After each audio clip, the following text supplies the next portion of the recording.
ناظرین السلام علیکم ورحمۃ اللہ وبرکاتہ۔ خلاصہ قرآن مجید کے حوالے سے آج ہم چھٹے پارے کا خلاصہ آپ کے سامنے پیش کریں گے۔ خلاصہ قرآن میں جیسا کہ آپ کے سامنے ہے کہ ہم ہر پارے میں سے چند منتخب آیات ان کا معنی اور مفہوم آپ کے سامنے رکھتے ہیں اور ان کو اپنے معاصر مسائل کے ساتھ جو ہے وہ ریلیٹ کرتے ہیں، تاکہ ہماری ایک مشق اور ایکسرسائز ہو جائے کہ کس طرح ہم عصر حاضر میں قرآن مجید سے اپنے لیے رہنمائی لے سکتے ہیں۔ چھٹے پارے کا آغاز جو ہے وہ اللہ سبحانہ و تعالیٰ کے اس حکم سے ہوتا ہے کہ کسی کی برائی اعلانیہ بیان کرنا، پبلک میں کسی کی کمی کوتاہی کو اچھالنا، اللہ اس کو پسند نہیں کرتے۔ لا يحب اللہ الجہر بالسوء من القول الا من ظلم۔ ہاں، جس کے اوپر ظلم ہوا ہے تو مظلوم جو ہے وہ ظالم کے خلاف آواز اٹھا سکتا ہے، پبلک میں یہ بات کر سکتا ہے کہ اس نے میرے ساتھ ظلم کیا ہے۔ ویسے کسی کی جو پرسنل ایشوز ہیں ان کو اچھالنا نہیں چاہیے۔ ہر بندے کے اندر کمی کوتاہی ہے، انوسینٹ یا معصوم تو کوئی بھی نہیں۔ اللہ کے رسول صلی اللہ علیہ وسلم کی ایک حدیث ہے کہ اے مسلمانوں، جو دوسرے مسلمانوں کی برائیوں کے پیچھے پڑے ہو، اس سے باز آ جاؤ، اور اگر تم دوسرے جو مسلمان بھائی ہیں ان کی برائیاں ٹٹولنے سے باز نہیں آؤ گے تو اللہ تعالیٰ تمہاری برائیوں کے پیچھے پڑ جائیں گے، اور جس کی برائیوں کے پیچھے اللہ پڑ جائے تو اللہ تعالیٰ اسے اس کے گھر میں رسوا کر دیتے ہیں۔ تو اس لیے اس سے ڈرنا چاہیے۔ آپ صلی اللہ علیہ وسلم کی احادیث کا یہ بھی مفہوم ہے کہ دنیا میں اپنے مسلمان بھائی کے عیب کے اوپر پردہ ڈالو، اللہ تعالیٰ قیامت والے دن تمہارے عیوب کو چھپا دیں گے۔ لیکن اس میں ایک ایکسیپشن ہے، ایک استثناء ہے، اور وہ استثناء کیا ہے؟ مظلوم جو ہے وہ بیان کرے گا کہ اس نے میرے اوپر یہ ظلم کیا، یہ فلاں ظالم ہے اور اس نے میرے اوپر یہ ظلم کیا، اس کی اللہ نے اجازت دی ہے۔ تو ظلم ایک ایسا گناہ ہے کیونکہ آپ اس سے متاثر ہو رہے ہیں، آپ اس کے افیکٹیز میں سے ہیں، تو آپ اس کو بیان کر سکتے ہیں۔ نیکسٹ آیات کے اندر حضرت عیسیٰ علیہ السلام کے بارے میں تین جو دنیا کے بڑے مذاہب ہیں ان کا کیا موقف یا عقیدہ ہے اس کو بیان کیا گیا۔ چونکہ حضرت عیسیٰ علیہ السلام اللہ کے نبی و رسول ہیں، سیکنڈ لاسٹ نبی ہیں۔ حضرت عیسیٰ علیہ السلام کے بارے میں دنیا کے تین بڑے مذاہب جنہیں ہم سیمیٹک ریلیجنز کہتے ہیں، یعنی آسمانی مذاہب جو اپنی نسبت آسمان کی طرف کرتے ہیں، جیسے یہود ہے، عیسائی ہے اور مسلمان ہیں، جوڈائزم، کرسچینٹی اور اسلام۔ یہودیوں کا خیال یہ ہے کہ انہوں نے حضرت عیسیٰ علیہ السلام کو صلیب دے دی۔ بیسیکلی حضرت عیسیٰ علیہ السلام جو ہے وہ یہود کی اصلاح کے لیے آئے تھے۔ حضرت ابراہیم کے بیٹے اسحاق کے بیٹے یعقوب، یہ تینوں نبی تھے۔ پھر یعقوب کے بیٹے یوسف، وہ بھی نبی تھے۔ تو حضرت یعقوب علیہ السلام کے 12 بیٹے تھے، 12 بیٹوں سے جو آگے نسل چلی ہے ان کو ہم بنی اسرائیل یا یہود کہتے ہیں۔ تو یہود ایک نسلی مذہب ہے۔ ان کی اصلاح کے لیے تقریباً 2000 سال تک نبوت اور رسالت یہود کے اندر رہی، لیکن یہود جو ہے وہ اپنی اخلاقی برائیوں کی وجہ سے، اپنی بری سرشت کی وجہ سے، سبب سے نبیوں کو نہ صرف قتل کرتے رہے بلکہ تشدد کا نشانہ بھی بناتے رہے اور ان کی تکذیب بھی کرتے رہے، اور یہ کام عام طور پہ یہودی علماء کرتے تھے۔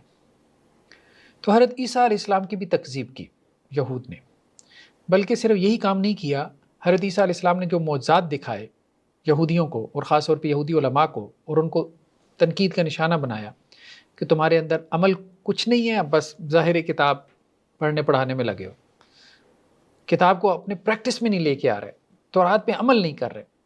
تو جب حضرت عیسیٰ علیہ السلام نے یہودی علماء پہ یہ تنقید کی، جو کہ بیت المقدس میں کتابیں کھول کے بیٹھے ہوتے تھے لمبے چوغے پہن کے، آج بھی یہودیوں کو دیکھ لے، ان کا سٹائل، داڑیاں چھوڑی ہوئی ہیں، بال جو ہے وہ سر کے بال پٹے بال رکھے ہیں، سر کے اوپر ٹوپی ہے، پورا مذہبی حلیہ۔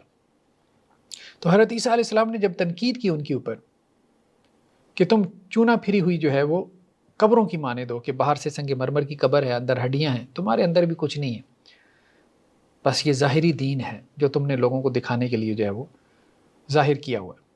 تو اب یہ یہودی علماء اور جو ان کے فقہا تھے وہ حضرت عیسیٰ علیہ السلام کے خلاف ہو گئے اور ان کے معجزات کو بھی معاذ اللہ جادو قرار دیا اور کہا کہ یہ جادوگر ہے اور واجب القتل ہے، یعنی ان کو قتل کرنا ضروری ہے، اور آپ کے اوپر مختلف قسم کی تہمتیں لگائیں، یہاں تک کہ یہ بھی تہمت لگائی قرآن تو یہ کہتا ہے کہ آپ بن باپ کے پیدا ہوئی اور یہ معجزہ تھا، تو انہوں نے تہمت لگائی کہ معاذ اللہ آپ بدکاری کے نتیجے میں پیدا ہوئی ہے، معاذ اللہ ثم معاذ اللہ، یہ یہودیوں نے تہمت لگائی تھی، وہ اس حد تک پہنچ گیا۔ تو حضرت عیسیٰ علیہ السلام کی رسالت کا انہوں نے انکار کر دیا۔ جو ایمان لے آئے وہ عیسائی کے لائے، وہ بہت تھوڑے تھے، میجورٹی نے انکار کر دیا، وہ یہودی کے یہودی رہے۔ اب ان یہودیوں نے، جو رومن ایمپرر تھا وہ تو بت پرست تھا، اور جو مقامی گورنر تھا وہ یہودی تھا، تو ان یہودیوں نے مقامی گورنر کی توسط سے رومن ایمپرر تک رسائی حاصل کی، اس کو ایکسیس کیا اور کہا کہ ہمارے اندر یہ جو عیسیٰ علیہ السلام ہیں یہ ہمارے دین سے مرتد ہو گئے، معاذ اللہ پھر گئے، تو ہمارے دین سے جو مرتد ہو اس کی سزا جو ہے وہ قتل ہے، تو آپ ان کو سولی چڑھا دیں، سلیب دے دیں۔ سلیب دینے کا مطلب یہ ہوتا تھا کہ بھوکا پیاسا جو ہے وہ ٹانگ دیا جاتا تھا ان لوگوں کو جو کہ بغاوت کرتے تھے، تاکہ ان کو نشان عبرت بنایا جائے۔ تو یہ انہوں نے کام کیا۔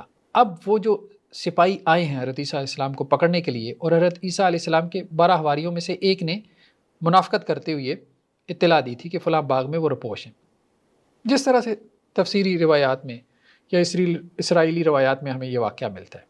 تو اب جب سپاہی آئے ہیں حکومتی کارندے حضرت عیسیٰ علیہ السلام کو پکڑنے کے لیے، تو جس حواری نے حضرت عیسیٰ علیہ السلام کے بارے میں شکایت کی تھی، سازش کی تھی، اسی کی شکل حضرت عیسیٰ علیہ السلام جیسی بنا دی گئی، اور حضرت عیسیٰ علیہ السلام کو آسمانوں پہ اٹھا لیا گیا۔ پھر یہود نے اسی شخص کو صلیب دے دی، اور انہوں نے سمجھا کہ انہوں نے حضرت مسیح علیہ السلام کو صلیب دے دی، اور بعد میں عیسائیوں نے بھی یہی سمجھا کہ حضرت مسیح علیہ السلام کو جو ہے وہ صلیب دے دی گئی، اور وہ ان کے گناہوں کا کفارہ بن گئے۔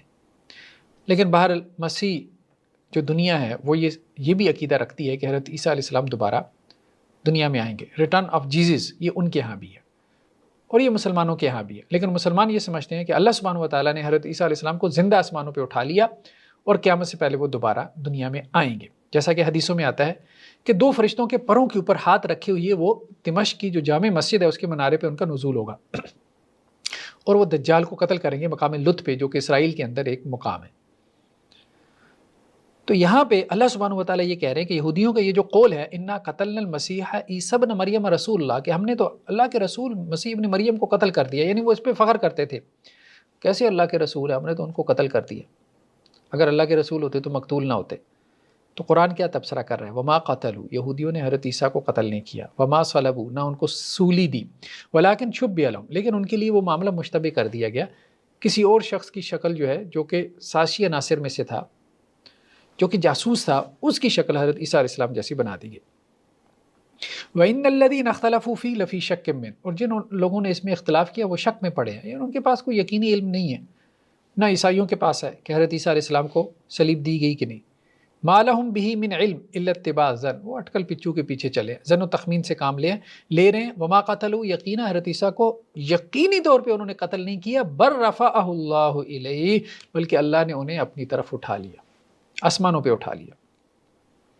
آگے چل کے یہ بات کہی جا رہی ہے کہ اہل کتاب میں سے کوئی بھی بندہ ایسا نہیں ہے لَيُؤْمِنَنَّ بِهِ قَبْلَ مَوْتِهِ، لیکن وہ اپنی موت سے پہلے حضرت عیسیٰ علیہ السلام پہ ایمان لے کے آئے گا۔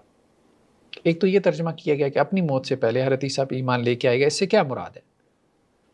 اس سے مراد ایک تو یہ لی گئی ہے کہ یہاں اہل کتاب سے مراد عیسائی ہے، تو حضرت عیسیٰ علیہ السلام کے نزول کے بعد پوری عیسائی دنیا حضرت مسیح علیہ السلام پہ ایمان لے آئے گی، اور اس بات پہ بھی ایمان لے آئے گی جب حضرت مسیح علیہ السلام خود ہی اس حقیقت کو واضح کر دیں گے کہ ان کو صلیب نہیں دیا گیا تھا، زندہ آسمانوں پہ اٹھا لیا گیا تھا۔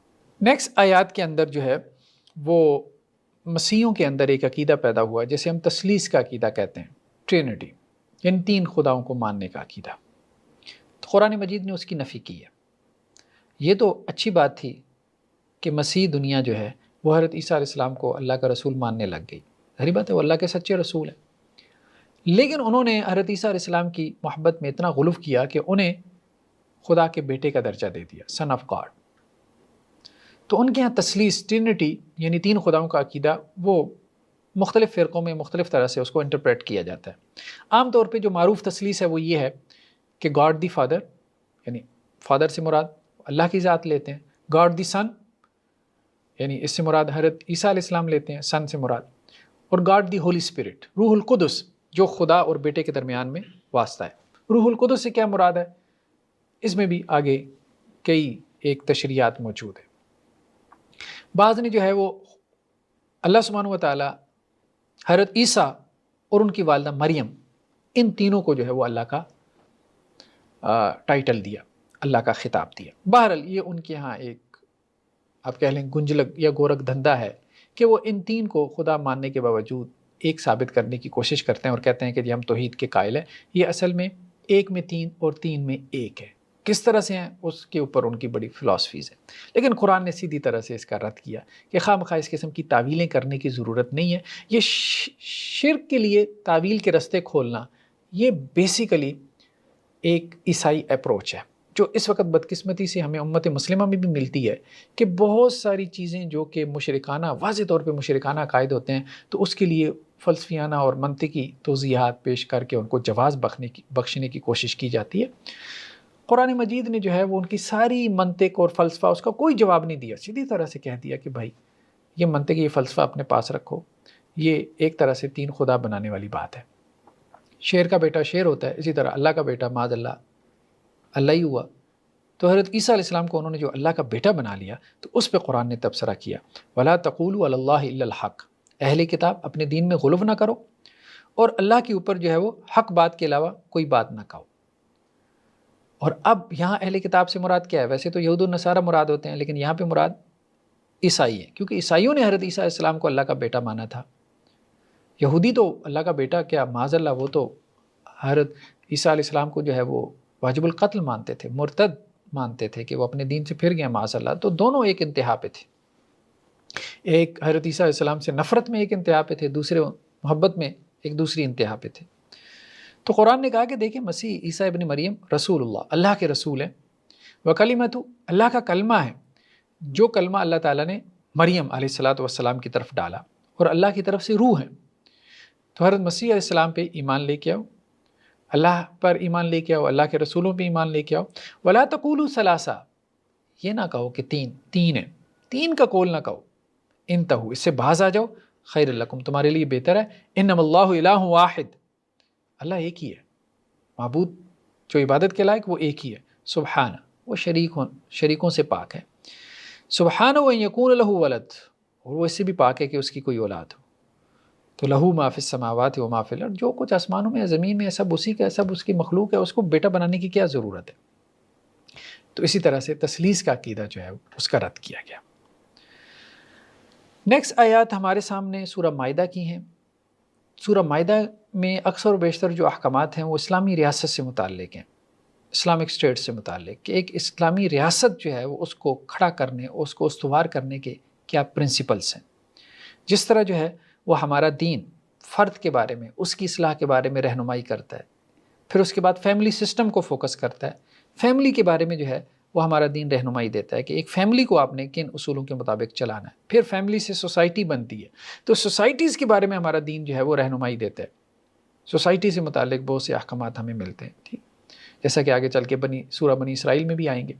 پھر اس کے بعد سوسائٹیز جو ہے وہ مل کے ایک نظام بناتی ہیں، ایک ریاست وجود میں آتی ہے، تو ریاست کے بارے میں بھی ہمارا دین بہت تفصیل سے رہنمائی دیتا ہے، یعنی زندگی کے ہر لیول پہ ہمارے دین میں رہنمائی موجود ہے۔ تو سورہ مائدہ میں اکثر و بیشتر احکامات آپ دیکھیں گے وہ ریاستی لیول کے ہیں۔ خیر بہرحال، وَتَعَاوَنُوا عَلَى الْبِرِّ وَالتَّقْوَىٰ وَلَا تَعَاوَنُوا عَلَى الْإِثْمِ وَالْعُدْوَانِ، نیکی اور تقویٰ کے کاموں میں تعاون کرو اور برائی اور گناہ کے کاموں میں تعاون نہ کرو۔ یعنی تعاون کی بنیاد کیا ہونی چاہیے؟ ایک دوسرے کے ساتھ تعاون، ایک دوسرے کے ساتھ مل بیٹھنا، ایک دوسرے کے ساتھ چلنا۔ اس کی بنیاد تمہارا مسلک جماعت نہیں ہے، تمہاری پارٹی نہیں ہے، حزبیت نہیں ہے۔ یہ جو مسلکی حزبیت ہے اس سے نکلو، یہ جو جماعتی حزبیت ہے اس سے نکلو، بالا تر ہو جاؤ۔ جو بندہ نیکی کا کام کر رہا ہے اس کے ساتھ تعاون کرو۔ تم سمجھتے ہو نا یہ نیکی کا کام ہے، مثال کے طور پہ تبلیغ والے محلے میں گشت کرتے ہیں کہ لوگ مسجد میں نماز کے لیے آئیں، تو تم ان کے ساتھ گشت کے لیے نکلو، کم از کم اس بات میں تو ان کے ساتھ کھڑے ہو کہ لوگوں کو مسجد میں لانا چاہیے۔ تنظیم اسلامی والے اگر درس قرآن کا حلقہ جو ہے وہ قائم کر رہے ہیں تو وہ قرآن مجید کی تدریس جو ہے وہ ہو رہی ہے، تو اس میں شامل ہو جاؤ اور لوگوں کو بھی دعوت دو۔ جماعت اسلامی والے اگر جو ہے وہ خدمت خلق کا کام کر رہے ہیں تو اس میں ان کے ساتھ تعاون کرو۔ جہاں جن باتوں سے تمہیں اختلاف ہے ٹھیک ہے، ان کے ساتھ اختلاف رکھو، لیکن ان کے سارے کام تو غلط نہیں ہے، تو جس کا جو کام درست ہے اس میں اس کے ساتھ تعاون کرو، عملاً تعاون کرو یا کم از کم جو ہے وہ زبان سے جو ہے وہ اس کو اپریشیٹ کرو۔ اور دوسرا یہ کہ جو ظلم ہے، جو زیادتی ہے، اگر تمہیں اپنے لوگوں میں بھی زیادتی نظر آتی ہے کہ ہماری جماعت کے لوگوں نے، ہمارے مسلک کے لوگوں نے زیادتی کی ہے دوسرے مسلک کے فلاں عالم کے ساتھ یا فلاں بندے کے ساتھ یا فلاں اسکالر کے ساتھ، تو اس میں ان کو اپریشیٹ نہ کرو، ان کو تھپکی مت دو، اس میں ان کے خلاف چلو، اس میں ان کا رد کرو، ان کی تردید کرو۔ تو اصل میں تعاون تو نیکی کے اوپر ہے، اور عدم تعاون کس کے اوپر ہے؟ زیادتی پہ، ظلم پہ، کسی کی زیادتی میں شریک نہ ہو۔ تو یہ قرآن نے پرنسپل جو ہے وہ ہمیں دیا ہے۔ اس پرنسپل کو سامنے رکھتے ہوئے ہمیں ہر جماعت کے اندر جو خیر ہے اس خیر میں اس کے ساتھ تعاون کرنا ہے، اور ہر جماعت میں اور ہر مسلک میں جو شر ہے اس شر سے ہم نے دور رہنا ہے، یعنی جس خیر کو ہم خیر سمجھتے ہیں، جس شر کو ہم شر سمجھتے ہیں۔ نیکسٹ آیات میں اللہ سبحانہ و تعالیٰ یہ بیان کر رہے ہیں کہ اہل کتاب کا جو کھانا ہے اور ان کا جو ذبیحہ ہے، اہل کتاب کا، یہود و نصارہ کا، اگر وہ ذبح کرتے ہیں کسی جانور کو تو وہ ذبیحہ ہے مسلمانوں تمہارے لیے حلال ہے۔ اور یہ بھی کہا گیا کہ اہل کتاب کی جو عورتیں ہیں، یعنی یہودی اور نصرانی عورتیں، وہ مسلمانوں کے لیے حلال ہیں۔ کوئی مسلمان چاہے تو کسی یہودی یا عیسائی عورت سے شادی کر سکتا ہے، لیکن کوئی مسلمان عورت کسی یہودی مرد یا عیسائی مرد سے شادی نہیں کر سکتی۔ اس کی وجہ یہ ہے کہ گھروں میں عام طور پہ مرد جو ہے وہ غالب ہوتا ہے اور اولاد جو ہے وہ مرد کے دین پر ہوتی ہے، اور اگر مسلمان عورتیں یہودی مردوں سے اور عیسائی مردوں سے شادیاں کریں گی تو اولاد جو ہے وہ پھر بے دین ہو جائے گی۔ تو ہمارا دین جو ہے وہ دین کے حوالے سے بہت محتاط ہے کہ اب آخری دین اور سچا دین اور اللہ کے ہاں قابل قبول دین صرف دین اسلام ہے، آخرت کی نجات صرف دین اسلام میں ہے۔ دنیاوی ضرورت کے تحت اگر تم کسی عیسائی یا یہودی عورت سے شادی کر لیتے تو اس میں کوئی حرج نہیں۔ اس میں یہ جو بعض لوگوں کا کہنا یہ ہے کہ یہ اللہ کے رسول صلی اللہ علیہ وسلم کے زمانے کے یہودی اور عیسائی عورتوں کی بات ہو رہی تھی۔ لیکن بات یہ ہے، اللہ کے رسول صلی اللہ علیہ وسلم کی زمانے کی جو یہودی اور عیسائی عورتیں تھیں ان کا کیا عقیدہ تھا؟ خود قرآن بھرا پڑا ہے، ان کے اوپر تنقید کر رہا ہے کہ وہ مشرک ہیں، شرک کرتے ہیں، اللہ کا بیٹا بناتے ہیں۔ تو وہ لوگ جو ہے ان کے اندر اس قسم کے عقائد تھے، اس کے باوجود اس کو الاؤ کیا گیا۔ تو بہرحال قرآن نے کافر میں فرق کیا ہے، یہ بات سمجھنے والی ہے۔ قرآن نے سارے کافروں کو ایک درجے میں نہیں رکھا، قرآن نے سارے کافروں کو ایک درجے میں نہیں رکھا۔ ہمارے لیے سبق یہ ہے کہ سارے مسلمانوں کو ایک درجے میں نہ رکھیں، جس کا ہم سے تھوڑا سا اختلاف ہوتا ہے تو سب کے ساتھ ایک جیسا سلوک شروع کر دیتے ہیں۔ یہ نہیں، یہ ٹھیک نہیں ہے، یہ سختی، یہ مزاج ٹھیک نہیں ہے۔ قرآن تو کہتا ہے کہ کافر اور کافر کو بھی کیٹیگرائز کرو۔ تو اہل کتاب جو ہیں وہ آخرت کو مانتے ہیں، جنت جہنم کو مانتے ہیں، رسولوں کو مانتے ہیں، کتابوں کو مانتے ہیں، یعنی پچھلے رسولوں اور کتابوں کو۔ تو ان کا معاملہ فرق ہے، ان کا ذبیحہ حلال ہے، ان کے ساتھ مناکحات کا تعلق جائز ہے، یعنی نکاح ان سے جائز ہے، ان کی عورتوں سے۔ جو مشرک ہے، جیسے اس دور میں مشرکین مکہ تھے، بت پرست تھے، آج ہندو ہیں، اسی طرح سے سکھ ہیں، یا اور ایسے لوگ ہیں کہ جو سیمیٹک ریلیجنس میں سے نہیں ہیں، یا بدھ مت کے لوگ ہیں، ان کے ساتھ تمہاری شادی جائز نہیں ہے، کیونکہ وہ تو کوئی جنت جہنم کے کانسیپٹ کو نہیں مانتے، پروفٹ ہوڈ، رسالت کا کانسیپٹ نہیں ہے، کوئی لائف آفٹر ڈیتھ، آخرت کا کانسیپٹ نہیں ہے، تو وہ مختلف ہے۔ تو یہ اہل کتاب کے لیے صرف اجازت ہے، اہل کتاب کے لیے، کہ اہل کتاب کی عورتیں وطعام الذین اوتوا الکتاب حل لکم، اہل کتاب کا کھانا تمہارے لیے حلال ہے، ان کا ذبیحہ، وطعامکم حل لہم، تمہارا کھانا ان کے لیے حلال ہے، والمحصنات من المؤمنات والمحصنات من الذین اوتوا الکتاب من قبلکم، اور اسی طرح اہل کتاب کی عورتیں بھی اور مومن عورتیں بھی دونوں تمہارے لیے کیا ہیں؟ حلال ہیں۔ یعنی تم جب ان کا حق مہر ادا کرتے ہو تو تم ان سے نکاح کر سکتے ہو، لیکن مقصد کیا ہو؟ محسنین غیر مسافقین، ان کو نکاح میں لانا مقصد ہو، نہ کہ مستی نکالنا، ٹھیک ہے؟ مطلب وقتی جو ہے وہ عیاشی اور یہ سارا یہ نہ ہو، ولا متخذی اخدان، اور نہ ہی چوری چھپے کی دوستیاں لگانا، چوری چھپے کی دوستی لگانا یہ ٹھیک نہیں ہے۔ نکاح جو ہے وہ اعلانیہ ہوتا ہے، پبلک میں اعلان کرو تم نے نکاح کیا ہے۔ چوری چھپی کی دوستی لگا کے جی میں نے یہ شادی کر لی، وہ کر لی، کسی کو پتہ ہی نہیں ہے، بند کمرے میں جو ہے وہ دونوں نے کلمہ پڑھ کے نکاح کر لیا، تعلق قائم کر لیا، ایسا نکاح کوئی نکاح نہیں ہوتا۔ تو چوری چھپی کی دوستیاں نہ لگاؤ، اور مستی نکالنے کے لیے نہیں بلکہ با مقصد، یعنی نکاح کرنا چاہتے ہو، کوئی مقصد ہے تو ایک فیملی اور ایک خاندان جو ہے وہ تم بنانا چاہتے ہو، اس کو کھڑا کرنا چاہتے ہو، تو اس میں کوئی حرج نہیں ہے، تم اہل کتاب کی عورتوں سے نکاح کر لو۔ لیکن اس میں بھی ایک بات مصلحتاً کی جا سکتی ہے کہ یورپ وغیرہ میں جب ہمارے لوگ جاتے ہیں اور وہاں پہ عیسائی عورتوں سے نکاح کرتے ہیں تو پھر کیا ہوتا ہے کہ ان کی اولادیں جو ہے وہ بعد میں عیسائی ہو جاتی ہیں۔ اس کی وجہ یہ ہے کہ وہاں کافروں کا غلبہ ہے، جہاں کافروں کا غلبہ ہوگا تو وہاں اولاد بھی جو ہے وہ کفر کی طرف جائے گی، تو وہاں یہ درست معلوم نہیں ہوتا کہ وہاں جا کے عیسائی عورتوں سے شادی کی جائے۔ مومن عورتیں موجود ہیں، مومن عورتوں سے شادیاں کریں۔ ہاں کہیں اسلامی ریاست ہے یا آپ یوں کہہ سکتے ہیں کہ جی مسلم معاشرہ ہے، مسلمان اکثریت میں میجورٹی میں، جیسے یہاں پاکستان ہے، اب یہاں پہ اگر کسی عیسائی عورت سے شادی کر لیں تو چونکہ مسلمان میجورٹی میں ہے، روزانہ اذان ہوتی ہے، ایک دین کا ماحول ہے، رمضان جس طرح سے منایا جاتا ہے، سب کچھ ہے، اسلامی شاعر وغیرہ نظر آتے ہیں، تو بہت زیادہ امکان ہے، غالب امکان ہے کہ وہ اولاد جو ہے وہ اپنے باپ کے دین پر ہوگی، تو اس میں کوئی حرج معلوم نہیں ہوتا۔ نیکسٹ آیات میں عیسائیوں کے ایک گروہ میں ایک اور عقیدہ پیدا ہوا تھا کہ وہ حضرت عیسیٰ علیہ السلام کو معاذ اللہ خدا سمجھنا شروع ہو گئے تھے۔ اسے ہم حلول کا عقیدہ کہتے ہیں، انکارنیشن، یعنی خدا جو ہے وہ ہیومن فارم میں دنیا میں اتر آتا ہے۔ جیسا کہ ہندوؤں کے ہاں اتار کا عقیدہ ہے کہ 10 اتار آئیں گے، یعنی خدا 10 مرتبہ دنیا میں ہیومن فارم میں آئے گا۔ لاسٹ ٹائم جو ہے وہ مثال کے طور پہ کرشن جی کی صورت میں آیا تھا، اب اس کے بعد جو ہے وہ کسی اور صورت میں آئے گا 10ویں مرتبہ۔ اسی طرح عیسائیوں میں ایک گروہ میں یہ عقیدہ بھی پیدا ہوا حضرت عیسیٰ ابن مریم علیہ السلام کے بارے میں کہ معاذ اللہ خود خدا ہی حضرت عیسیٰ علیہ السلام کی صورت میں دنیا میں آ گیا۔ ایک تو یہ تھا نا کہ خدا کے بیٹے ہیں، یہ ایک علیحدہ عقیدہ تھا، اور ایک یہ تھا کہ خود خدا ہی دنیا میں ظاہر ہو گیا حضرت عیسیٰ علیہ السلام کی فارم میں۔ یہ بھی ایک مشرکانہ عقیدہ تھا، بدترین مشرکانہ عقیدہ تھا، تو قرآن نے اس پہ تبصرہ کیا۔ اب ہم نے یہ نہیں دیکھنا کہ عیسائیوں میں یہ عقیدہ پیدا ہوا، عیسائی تو کافر ہیں فلان ڈمکان، وہ تو ہے ہی ہیں۔ مسئلہ یہ ہے کہ کہیں اس امت میں بھی تو ایسا عقیدہ نہیں پیدا ہو گیا اللہ کے رسول صلی اللہ علیہ وسلم کے حوالے سے، آپ صلی اللہ علیہ وسلم کی محبت میں غلو کرنے کی وجہ سے، اس سے ڈرتے رہنا چاہیے، کیونکہ اس کے اوپر بھی وہی آیات اپلائی ہوں گی جو عیسائیوں پہ اپلائی ہوئیں۔ تو قرآن نے کہا کہ لقد کفر الذین قالوا ان اللہ هو المسیح ابن مریم، ان لوگوں نے کفر کیا جو یہ کہتے ہیں کہ اللہ ہی تو مسیح ابن مریم ہے، اللہ ہی تو مسیح ابن مریم کی صورت میں دنیا میں آ گیا۔ تو آپ ان سے کہہ دیں قل فمن یملک من اللہ شیئا ان اراد ان یہلک المسیح ابن مریم وامہ ومن فی الارض جميعا، اللہ چاہے تو حضرت مسیح ابن مریم کو وفات دے دے، ان کی والدہ کو وفات دے دے، جو زمین میں ہے سب کو وفات دے دے، تو کون ہے جو اس کو روک سکتا ہے؟ تو خدا کے اوپر تو وفات نہیں آتی، خدا تو نہیں مرتا، تو کیسے تم کہہ سکتے ہو کہ جی خدا جو ہے وہ حضرت عیسیٰ ابن مریم کی صورت میں دنیا میں آ گیا تھا؟ اور پھر دوسری طرف یہ بھی عقیدہ ہے کہ خدا کو صلیب دے دی گئی۔ تو عجیب و غریب قسم کا جو ہے وہ گورکھ دندہ ہے۔ ہمارے ہاں بھی بدقسمتی سے کچھ ایسے لوگ پیدا ہو گئے کہ جو نعت کے راستے آپ صلی اللہ علیہ وسلم کی تعریف میں اتنا مبالغہ کرنے لگے کہ معاذ اللہ آپ کو خدا ہی بنا دیا۔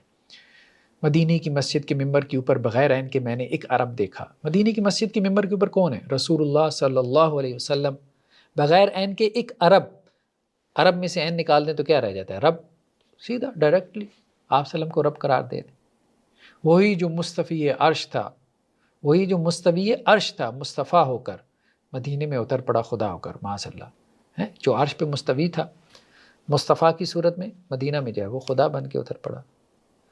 تو اس قسم کی شاعری نعت کے راستے بہت زیادہ اس میں ایگزیجریٹ کیا گیا ہے، مبالغہ کیا گیا ہے۔ تو یہ وہی شرکیہ عقائد ہیں جو پچھلی امتوں میں پیدا ہوئی ہے اور جن کا قرآن نے صراحت سے رد کیا۔ تو اس شرک سے بچنا ہے، یہ شرک اکبر ہے، یہ ایسا شرک ہے جو انسان کو دائرہ اسلام سے نکال دیتا ہے، باہر کر دیتا ہے۔ نیکسٹ آیات میں اللہ سبحانہ و تعالیٰ نے یہودیوں کی ایک سائیکی کو بیان کیا، ان کی ایک نفسیات تھی۔ چونکہ حضرت یعقوب علیہ السلام کی نسل میں سے ہیں تو وہ اپنے آپ کو سید زادے سمجھتے تھے بھی سید زادے، ٹھیک ہے، نبی کی نسل میں سے ہیں تو سید تو ہیں، تو وہ اس پہ بڑا فخر کرتے تھے اور یہ سمجھتے تھے شاید جنت ہمارا حق ہے۔ وقالت الیہود والنصارى نحن ابناء اللہ، یہود و نصارہ کہتے ہیں کہ ہم تو اللہ کے بیٹے، پسندیدہ ہیں، چہیتے ہیں، واحبا، اس کے محبوب ہیں اللہ کے۔ تو آپ ان سے کہہ دیں قل فلم یعذبکم بذنوبکم، پھر اللہ تعالیٰ تمہیں تمہارے گناہوں کے سبب عذاب کیوں دیتا رہا؟ بل انتم بشر ممن خلق، تم عام انسان ہو، بس سپیریئر نہیں ہو، تم عام انسانوں سے سپیریئر نہیں ہو، سید زادے ہو گئے تو کیا ہو گیا بھائی؟ یہی معاملہ اس امت کی بھی سیدوں کا ہے، ایک بڑی تعداد سیدوں کی، ہم سید زادے ہیں، اور بھائی سید زادے ہو تو کیا ہو؟ اللہ کے ہاں اصل چیز جو قابل قبول ہے، جس کی وجہ سے تم نے جنت میں جانا ہے، وہ کیا ہے؟ وہ تمہارا عمل ہے۔ اللہ کے رسول صلی اللہ علیہ وسلم کے ساتھ رشتہ داری کوئی فائدہ نہیں دے گی، اگر فائدہ دینا ہوتا رشتہ داری کو تو ابو لہب کو فائدہ ہوتا۔ ابو لہب کے بارے میں قرآن کا کیا تبصرہ ہے؟ تبت یدا ابی لہب وتب، آپ وسلم کا چچا، قرآن کیا تبصرہ کر رہا ہے کہ اس کے ہاتھ ٹوٹ جائیں، ہلاک اور برباد ہو جائے، وہ ایمان نہیں لایا۔ تو ایمان اور عمل، قرآن نے دو چیزوں کا ذکر کیا، آخرت میں جو چیز کام آئے گی ایمان اور عمل۔ اللہ کے رسول صلی اللہ علیہ وسلم پہ ایمان لا کے دکھا دو، آپ وسلم کی سنت کی اتباع کر کے دکھا دو، جتنی آپ وسلم کی سنت کی اتباع ہے اتنا آخرت میں درجہ ہے۔ سنت کی اتباع نہیں ہے تو تمہارا نبی سے کیا تعلق؟ نبی تو چھوٹی چھوٹی باتوں کے اوپر کہہ رہے ہیں کہ اگر جس نے من غش فلیس منا، جس نے ملاوٹ کی اس کا ہم سے کوئی تعلق نہیں، من رغب عن سنتی فلیس منا، جس نے میری سنت سے بے رغبتی کی اس کا مجھ سے کوئی تعلق نہیں۔ تم کہہ رہے ہو کہ نبی جو ہے تمہارا نبی سے تعلق ہے، نبی تو خود اس تعلق کا انکار کر رہے ہیں۔ اگر تم سنت کے پیروکار نہیں، اگر تم سنت کو فالو نہیں کر رہے، تو آخرت میں اگر کوئی چیز کام آنی ہے تو یہ حسب نسب کام نہیں آئے گا، سید ہونا کام نہیں آئے گا، شاہ جی ہونا کام نہیں آئے گا، عمل کام آئے گا۔ عمل ہے تو وہ پیش کر سکتے ہیں اور آخرت میں جہنم سے بچ سکتے ہیں، ورنہ سیدوں سے اگر وہ بے عمل ہوں گے، بے ایمان ہوں گے، تو سیدوں سے جہنم بھر جائے گی۔ یہ بات جو ہے وہ ذہن میں رکھنی چاہیے۔ یہ یہودیوں کی سائیکی تھی، قرآن نے اس سائیکی کا انکار کیا اور یہی سائیکی بدقسمتی سے اس امت میں بھی چل پڑی۔ نیکسٹ آیات میں اللہ سبحانہ و تعالیٰ نے بنی اسرائیل کی تاریخ کا ایک واقعہ بیان کیا، چونکہ پچھلی قوم تھی بنی اسرائیل، سابقہ امت مسلمہ تھی، تو اس کا کثرت سے تذکرہ ہمیں قرآن میں ملتا ہے، اور مقصد کیا ہے؟ اس امت کو متوجہ کرنا۔ جب حضرت موسیٰ علیہ السلام بنی اسرائیل کو لے کے نکلے ہیں مصر سے، تو فلسطین کی طرف، درمیان میں صحرائے سینا، سینائی پیننسولا جسے ہم کہتے ہیں۔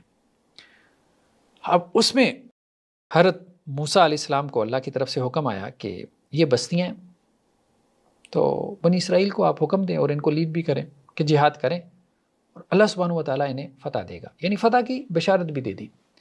لیکن اس قوم نے جو ہے وہ صدیوں غلامی میں گزارے تھے، جو ایجپشینز تھے ان کی غلامی میں صدیوں گزاری تھیں، تو وہ لڑنے کی ہمت ہی نہیں تھی، حوصلہ ہی نہیں کر پاتے تھے۔ تو انہوں نے کوڑا جواب دے دیا حضرت موسیٰ علیہ السلام کو کہ آپ اور آپ کے بھائی جو ہیں یا آپ کے جو رب ہیں وہ جا کے لڑیں، یعنی آپ حضرت ہارون کے ساتھ جا کے لڑیں، یا آپ جو ہے وہ اپنے رب کے ساتھ جا کے لڑیں، اور جب فتح ہو جائے، سارے مر کھپ جائیں، تو پھر ہم آ کے اس شہر پہ قبضہ کر لیں گے۔ تو اس پہ پھر اللہ سبحانہ و تعالیٰ نے کیا کیا کہ ان کو ان کے حال پہ چھوڑ دیا۔ تو یہ صحرا میں بھٹکتے رہے، انہیں فلسطین کا رستہ بھی نہیں ملا، 40 سال تک بھٹکتے رہے۔ پھر نئی نسل جوان ہوئی، جو صحرا کے اندر جو ہے وہ جوان ہوئی تھی، پلی بڑی تھی، پھر اس نے آگے چل کے جہاد کیا اور اللہ کے ہاں ان کو جو ہے وہ فتح حاصل ہوئی۔ مطلب یہ ہے کہ اللہ کے ہاں ہر چیز میں معجزات نہیں چلتے۔ اب چونکہ یہ قوم معجزات کی بھی عادی ہو چکی تھی، کوئی معجزہ ہو جائے، معجزہ ہو جائے، ٹھیک ہے، معجزہ ہو گیا۔ حضرت موسیٰ علیہ السلام نے چٹان کے اوپر جو ہے وہ عصا مارا، 12 چشمے پھوٹ پڑے، دھوپ لگ رہی تھی، بادلوں نے سایہ کر دیا، بھوک لگی، منو سلوہ اتر گیا۔ اب ہر جگہ تو معجزہ نہیں نا، کچھ تم بھی تو کر کے دکھاؤ۔ تو بنی اسرائیل نے کہا کہ اے موسیٰ انا لن ندخلها ابدا ما داموا فیہا، جب تک یہ مشرک اس شہر میں ہیں ہم تو نہیں داخل ہونے والے۔ فاذهب انت وربک فقاتلا، آپ اپنے رب کے ساتھ جائیں، جا کے لڑائی شڑائی کریں، انا ہاؤنا قاعدون، ہم تو یہاں بیٹھے ہیں۔ تو جب کوئی قوم جو ہے نا وہ انکار کر دیتی ہے، ساتھ نہیں چلتی کسی نبی کے، تو اب ظاہری بات ہے کہ دنیا میں تو اس قوم سے پھر عذاب نہیں ٹلتا، ذلت اور رسوائی کا۔ لیڈر کے ساتھ کھڑا ہونا پڑتا ہے، وہ لیڈر بیچارہ اکیلا کیا کرے گا، کچھ بھی نہیں کر سکتا نا جب تک اس کے فالورز اس کے ساتھ نہیں ہیں۔ تو اسی طرح سے نبی جو ہے جب اس کی قوم اس کے ساتھ کھڑی نہیں ہوتی تو پھر دنیا میں وہ نتائج پیدا نہیں ہوتے، وہ قومیں غالب نہیں ہوتی۔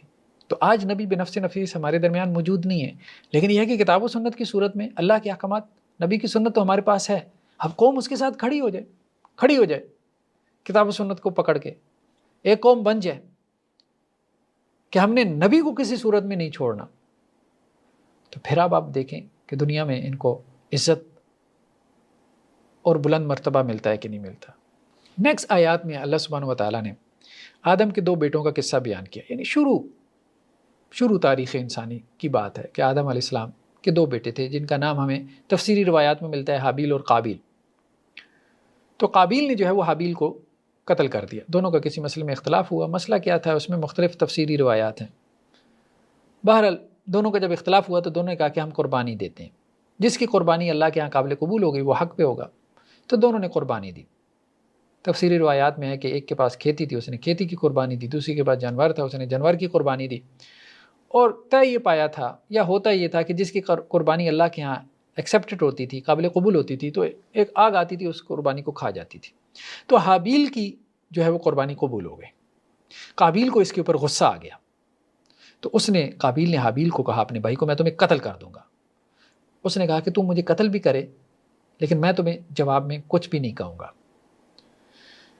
اس کے اوپر پھر جو ہے وہ قرآن مجید نے تبصرہ کیا یہ ایک رکوع کے اندر، اے نبی صلی اللہ علیہ وسلم آپ ان کو آدم کے 2 بیٹوں کا قصہ پڑھ کے سنائیں۔ اس کا ربا قربانا، دونوں نے قربانی پیش کی، فتقبل من احدہما ولم یتقبل من الاخر، ایک کی قربانی قبول ہوگی دوسری کی نہیں، قال لاقتلنک، تو دوسرے نے اسے کہا کہ میں تمہیں قتل کر دوں گا. تو اس نے آگے سے کیا کہا؟ انما یتقبل اللہ من المتقین، اللہ تعالیٰ متقی کی قربانی قبول کرتا ہے. یہ بہت اہم الفاظ ہیں. اللہ تعالیٰ کس سے قبول کرتا ہے؟ متقی سے، جو اللہ سے ڈرنے والا ہے. جو بھی تم اللہ کے راستے میں صدقہ، خیرات، نظر جو بھی کر رہے ہو، قربانی متقی سے قبول ہوتی ہے. بلکہ حسر کا اسلوب ہے، اللہ تعالیٰ صرف متقی سے قبول کرتا ہے، جو اللہ سے ڈرنے والا ہے.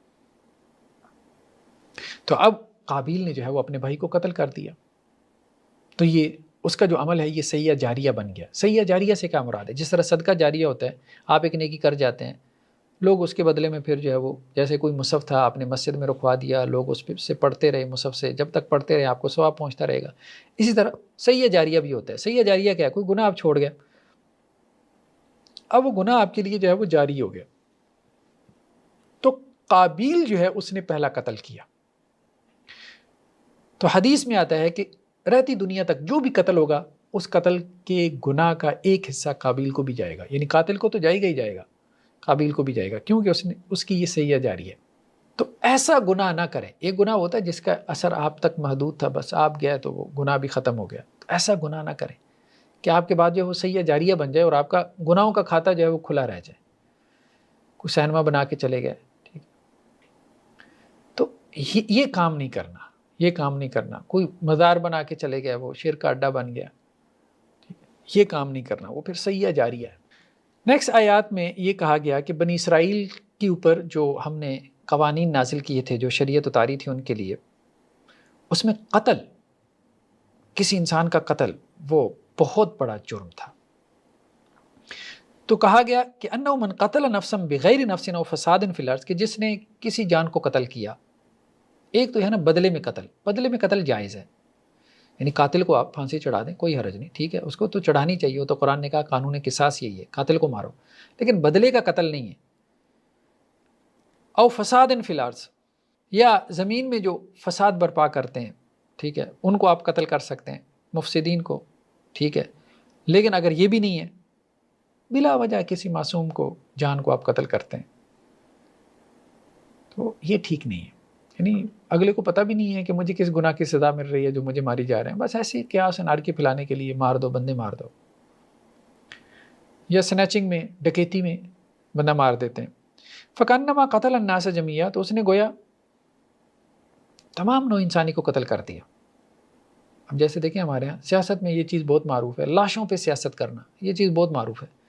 بہت دفعہ میں پولیٹیکل پارٹیز ہوتے ہیں، ان کو لاشیں چاہیے ہوتی ہیں اپنی سیاست کے لیے، تو وہ لاشیں گراتی رہتی ہیں. کراچی میں کتنے عرصے تک جو ہے وہ لاشیں گرتی رہیں بلا وجہ، کسی کا کوئی جرم ہی نہیں. کسی عالم دین کو اڑا دیں گے، کسی جو ہے وہ خدمت خلق کا کام کرنے والے کو اڑا دیں گے. تو یہ کہا جا رہا ہے کہ کسی ایک انسان کا قتل ایسے جیسے پوری نوع انسانی 8 ارب انسانوں کا قتل ہے. ومن احیا، اور جس نے کسی ایک انسان کو بچایا. انسان کو بچانے سے کیا مراد ہے؟ کسی کا روڈ ایکسیڈنٹ ہو گیا، وہ بیچارہ تڑپ رہا ہے، آپ اس کو لے کے ہاسپٹل میں چلے گئے. کسی کو خون کی ضرورت ہے، ایمرجنسی میں آپ نے اس کو خون کی بوتل جو ہے وہ ڈونیٹ کر دی، آپ نے ایک جان بچا لی. کوئی پانی میں ڈوب رہا تھا، آپ کو سوئمنگ یا تیرنا آتا تھا، تو آپ نے اس کو بچا لیا، ایک جان بچا لی نا. فکانما احیا الناس جمیعا، اس نے گویا ساری نوع انسانی کو بچا لیا. تو انسان کا رویہ تو یہ ہونا چاہیے کہ انسانوں کو میں نے بچانا ہے. دیکھیں جنگیں لگتی ہیں تو جنگوں میں تو ایک دوسرے کو قتل کیا جاتا ہے، لیکن اس میں بھی کچھ تنظیمیں ایسی ہوتی ہیں، ریڈ کراس اور فلاں، یہ تنظیمیں جو ہے وہ لوگوں کو بچا رہی ہوتی ہیں، زخمیوں کو اٹھا کے ہاسپٹل میں، ایون کہ دونوں طرف کے جو سولجرز ہوتے ہیں، سپاہی ہوتے ہیں، ان کو لے کے جو ہے وہ ہاسپٹلز میں جا رہی ہوتی ہیں. جان بچانا یہ بھی ایک کام ہے، کرنے کا کام ہے، خدمت خلق کا کام ہے. زلزلہ آ گیا، شہروں کے شہر جو ہے وہ اس تباہی اور بربادی کا شکار ہوئی، اب ملبے تلے سے انسانوں کو نکالنا یہ بھی جان بچانے کے مترادف ہے. تو جان بچانے کا کام کرو، جان لینے کا کام نہیں. تو دنیا میں کچھ لوگ جان لینے پہ لگے ہیں، کچھ جان بچانے پہ لگے ہیں. تو ایک شر کے راستے پہ ہیں، دوسرے خیر کے راستے پہ ہیں، ایک جہنم کے راستے پہ ہیں، دوسرے جنت کے راستے پہ ہیں. نیکسٹ آیات میں محاربہ کی سزا بیان کی. محاربہ، ہرابہ کیسے کہتے ہیں؟ دہشت گردی، دہشت کی فضا پھیلانا، ایسا عمل جس کے ذریعے سے سوسائٹی میں دہشت پھیلے. جیسے ڈکیت ہوتے ہیں، دہشت پھیلاتے ہیں اپنی، ڈاکو جو ہیں. تو جو لوگ جو ہے وہ زمین میں فساد برپا کرتے ہیں، اپنی دہشت پھیلاتے ہیں، لوگ ان کی وجہ سے انسیکیور جو ہے وہ فیل کرتے ہیں اپنے آپ کو. جیسے بڑے بڑے وڈیرے جاگیردار آپ دیکھ لیں اپنی زمینوں پہ، جہاں ان کے جو ہے وہ زمینیں ہوتی ہیں یا جو ان کا اپنا علاقہ ہوتا ہے، اس میں انہوں نے اپنی بڑی دہشت پھیلائی ہوتی ہے. لوگ ان کی مرضی کے بغیر کچھ نہیں کر سکتے، بلکہ ان کا ظلم جو ہے وہ سہتے رہتے ہیں اور اس کے خلاف بول نہیں سکتے. بولیں تو ان کو غائب کر دیا جاتا ہے. انہوں نے اپنی نجی جیلیں بنائی ہوتی ہیں، ان جیلوں میں جو ہے وہ لوگوں کو قید کر دیتے ہیں، سال سال تک لوگ قید رہتے ہیں، بندہ مار دیتے ہیں، عورتیں اٹھا لیتے ہیں. یہ سب کچھ ہوتا ہے ہماری سوسائٹی میں، ہمارے سامنے خبروں میں ہم پڑھتے رہتے ہیں. تو فرمایا جو لوگ جو ہے وہ اللہ اور اس کے رسول سے جنگ کرتے ہیں، وَيَسْعَوْنَ فِي الْأَرْضِ فساد، اور زمین میں فساد برپا کرتے ہیں، تو ان کی سزا کیا ہے؟ اَن يُقَتَّلُوا، پوری طرح سے قتل کر دیے جائیں، ٹکڑے ٹکڑے کر دیے جائیں ان کے. ایسی سزا دی جائے کہ کسی اور کو جرأت نہ ہو کہ ایسے ظالم بن کے جو ہے وہ سوسائٹی میں لوگوں پہ ظلم کرے. او یصلبوا، یا ان کو سولی دے دو، بھوکا پیاسا ان کو ٹانگ دو، ان کو کچھ کھانے پینے کو نہ ملے اور بھوک پیاس سے وہ تڑپ تڑپ کے اپنی جانیں دے دیں، تبھی اس معاشرے کی اصلاح ہوگی. او تقطع ایدیہم وارجلہم من خلاف، یا مخالف سمت سے ان کے ہاتھ پاؤں کاٹ دو. اور ینفوا من الارض، یا ان کو زمین سے نکال دو. 4 طرح کی سزائیں، سولی دے دو، پوری طرح سے قتل کر دو، ہاتھ پاؤں مخالف سمت سے کاٹ دو، یا زمین سے نکال دو، ملک بدر کر دو، ڈیپورٹ کر دو. یہ چاروں قسم کی سزائیں اس کے جرم کی نوعیت پہ ہے. جو دوسروں کو قتل کر رہا ہے، جیسے دیکھیں بوری بند لاشیں ملتی تھیں، ڈرل مشینوں سے سوراخ کرتے تھے، ایسی لاشیں جو ہے وہ دیتے تھے، بوری کے اندر جو ہے وہ پھینک کے چلے جاتے تھے. کس جرم کی سزا ہے؟ کس جرم کی سزا ہے؟ یعنی قتل بھی کرتے ہیں، بری طرح سے قتل کرتے ہیں، تو اب ان کو بھی جواب میں بری طرح سے قتل کیا جائے گا.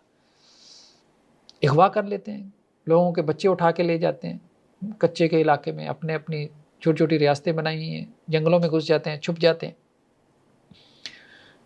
تو اسی طرح سے پھر جو ہے وہ جب مارتے ہیں تو اس کی ویڈیوز بنا کے سوشل میڈیا پہ وائرل کرتے ہیں کہ ان کے اعضاء کاٹ کے ان کو جو ہے وہ مارا جا رہا ہے. اور ایسی کئی مثالیں آپ کو ملیں گی. جانوروں کو چارہ کاٹنے والی مشین تھی، وہ چھوٹے سے جو ہے وہ بچے سے غلطی ہوئی تو اس کا ہاتھ اس مشین میں دے کے اس کا ہاتھ کاٹ دیا. یہ صورتحال ہمارے ہاں ہوتی ہے، اتنا ظلم کرتے ہیں، کوئی پوچھنے والا نہیں. تو قرآن نے کہا کہ اس کا کیا حل ہے؟ اس کا حل یہی ہے کہ جو اس طرح سے ظلم کر رہا ہے اس کو جواب میں ایسی شدید سزا دو کہ سب کے لیے عبرت بنے، سب کے لیے عبرت بنے. تو تقطع ایدیہم وارجلہم من خلاف، مخالف سمت سے ان کے ہاتھ پاؤں کاٹ دو. یہ سزائیں نافذ ہوں گی تو تبھی امن آئے گا. صحیح بات یہی. نیکسٹ آیات میں چوری کی سزا بیان کی گئی. والسارق والسارقۃ فاقطعوا ایدیہما جزاء بما کسبا نکالا من اللہ. چوری کرنے والا مرد و عورت ہو، ہاتھ کاٹ دو ہاتھ، یہی ان کی جزا ہے، اور جو انہوں نے کمایا یہ اس کی سزا ہے. اگر یہ ہم نہیں کریں گے تو پھر آج ہم روتے ہیں کرپشن کیا ہے؟ کرپشن چوری کا دوسرا نام ہے. اور کیا ہے؟ پیسہ چوری کر رہے ہیں نا، اور کیا کر رہے ہیں؟ ملک و ملت کا پیسہ ہے، قوم کا پیسہ ہے، کھائی جا رہے ہیں. کرپشن کیسے ختم ہوگی؟ آج اگر کرپشن کے اوپر یہ قانون سازی کر دی جائے کہ جو کرپشن کرے گا اتنی مقدار کی ثابت ہو گئی، اس کا ہاتھ کاٹ دیا جائے گا. 5000 بندوں کا آپ ہاتھ کاٹ دیں، اس کے بعد ممکن ہے پاکستان میں کرپشن ہو؟ پاسبل ہی نہیں. تو اللہ نے تو فیصلے دی ہوئی ہیں، صحیح بات ہے. اللہ کی کتاب میں تو بہترین رہنمائی موجود ہے، ہم اس رہنمائی کو صرف امپلیمنٹ کر دیں، یہ سارا نظام درست ہو جائے. اخلاقیات مغرب میں بھی، ویسٹ میں بھی، امریکہ میں بھی لوگوں کی اخلاقیات اچھی نہیں ہیں. وہاں قانون کا ڈنڈا ہے، بس اس قانون کے ڈنڈے کی وجہ سے نظام اتنا مضبوط ہے، کسی کی جرت نہیں ہوتی کہ ٹریفک کا اشارہ بھی جو ہے وہ کراس کر توڑے، اس کو پتہ ہے کہ چلان ہونا ہے. لیکن ہمارے یہاں کیا ہے؟ وہی بندہ یہاں آتا ہے تو یہاں آ کے ٹریفک کا اشارہ کیا، وہ ریمنڈ ڈیوس صاحب جو ہے وہ بندہ ہی نیچے دے کے گاڑی اوپر سے گزار کے لے جاتے ہیں، اور وہاں جا کے وہ بڑے سیدھے ہوتے ہیں. ساری اخلاقیات ان کی جو ہے وہ نکل جاتی ہیں. وحشی پن ان کا آج، کیونکہ یہاں قانون ہی نہیں ہے، نظام ہی نہیں ہے، تو اخلاقیات بہتر نہیں ہو رہی. کم از کم نظام کی سطح پہ تو جو ہے وہ قانون کی، جسے کہتے ہیں صحیح معنوں میں قانون کی حکمرانی. پہلی بات یہ ہے کہ قانون جو شریعت کا قانون ہے اس کو لاگو کرو، اور صرف لاگو نہیں کہ کتابوں میں لکھا ہو، with true letter and spirit اس کو امپلیمنٹ کرو، وہ نظر آئے، لوگوں کو سزائیں ملیں. پھر دیکھیں آپ کرپشن رکتی ہے کہ نہیں رکتی؟ کچھ ہو ہی نہیں رہا. جتنا بڑا جو کرپٹ ہے، ہمارے ہاں ایک صاحب جو ہے وہ غالباً لاہور پوچھیے یا اس نام سے لاہور رنگ کے نام سے، ابھی میرے ذہن میں نہیں آ رہا، ایک پروگرام کرتے ہیں، ایک اینکر پرسن ینگ سے ہیں، پچھلے دنوں پٹواریوں پہ پروگرام کر رہے تھے، ایک پٹواری کو انہوں نے سامنے بٹھایا ہوا، وہ ایک پٹواری نے 5 نیچے جو ہے وہ اللیگل ملازم رکھی ہوئی ہے، وہ ان کو سنا رہے ہیں جی ہائی کورٹ کے آرڈر ہیں، یہ ٹھیک نہیں ہے، فلاں نہیں ہے، وہ آگے سے کہہ رہے ہیں آپ کیا کر سکتے ہو، میں نے اوپر تحصیلدار کو دینا ہے، اس نے آگے فلاں کو دینا ہے، پورا ایک نظام ہے، تم اکیلے کیا کر سکتے ہو، کچھ بھی نہیں کر سکتے، یہاں کچھ بھی نہیں ہوگا، جتنے مرضی پروگرام کر لو، میں وہ چیلنج دے رہے ہیں ایسے، یہی صورتحال ہے، پورا نظام کا نظام ہی خراب ہے۔ تو ایسے میں کوئی حجاج بن یوسف جیسا سخت گیر حکمران آئے اور سخت سزائیں نافذ کرے، کیونکہ اخلاقیات تو بہتر ہو نہیں رہی، حرام کھا کھا کے، کرپشن کر کر کے، ہر ڈپارٹمنٹ میں وہ حرام خور بیٹھے ہیں، ان کی کیسے اصلاح ہوگی؟ 8-10 گھنٹے کے درس بھی دے دیں ان کے اوپر سے گزر جائے گا، کیونکہ جو گوشت حرام سے پرورش پائے اس کی اصلاح نہیں ہو سکتی، اس کے اخلاق کبھی بہتر نہیں ہو سکتے۔ ہاں اب اس سوسائٹی میں جو حرام خوروں کی سوسائٹی ہے، حرام کھا کھا کے جو پلی بڑی ہے، مطلب ہم ان کی بات کر رہے ہیں کہ جو کی پوزیشنز کے اوپر بیٹھے ہیں، سب حرام خور۔ اب اس سوسائٹی میں آپ اخلاق اور واضح و نصیحت سے تو کچھ بھی نہیں منوا سکتے ہیں۔